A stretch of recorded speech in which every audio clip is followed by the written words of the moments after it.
Le temps était venu de savoir si la ville était choisie à nouveau pour aller vers l'Action Cœur de Ville 2.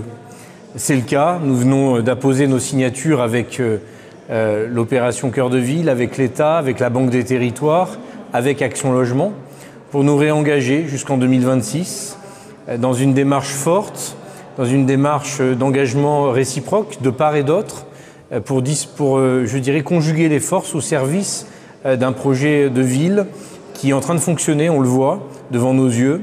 Une démarche dans laquelle l'opération d'une restructuration de ce centre-ville est en train, petit à petit, de produire ses effets, avec la création d'un campus étudiant.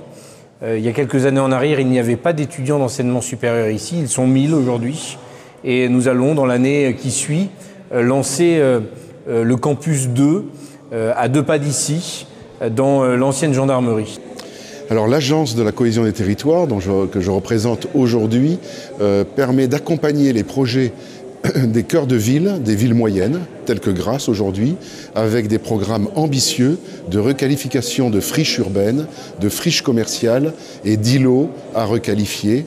Et nous avons fait le tour des réalisations de Action Cœur de Ville 1, avec un investissement fort de l'État aux côtés du maire, qui encourage à poursuivre cet effort pour que, naturellement, il y ait un mieux vivre des populations dans cette belle ville de Grasse. Il y a les axes pour l'opération Cœur de Ville autour, je dirais, de la vie étudiante, où on va requalifier un certain nombre de logements pour permettre aux étudiants qui vont venir de se loger dans des endroits qui sont adaptés.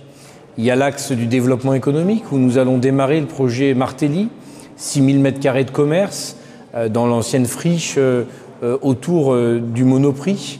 Et nous allons apporter plus d'offres commerciales parce que la ville en a besoin et accompagner ça de 200 places de stationnement supplémentaires dans le projet que nous portons. Et puis il y a le volet sécuritaire où j'ai demandé à ce que l'État assume sa responsabilité du régalien. J'ai confiance dans les aides supplémentaires qui nous seront données pour que nous ayons plus d'effectifs, plus de présence policière, parce que si on veut fixer des populations estudiantines, il faut qu'ils soient dans un environnement propice. Et sur ces sujets aussi, nous devons progresser. La transition écologique est un sujet, je dirais, majeur, incontournable. On voit les changements climatiques qui sont autour de nous, on les constate. Et on doit travailler à la fois revégétaliser les cœurs de ville. Il y a eu un engagement déjà dans la première phase d'environ 30 millions d'argent de l'État et de tous les partenaires, agences, Banque des Territoires, ANA, Action Logement, voilà, aux côtés de la ville.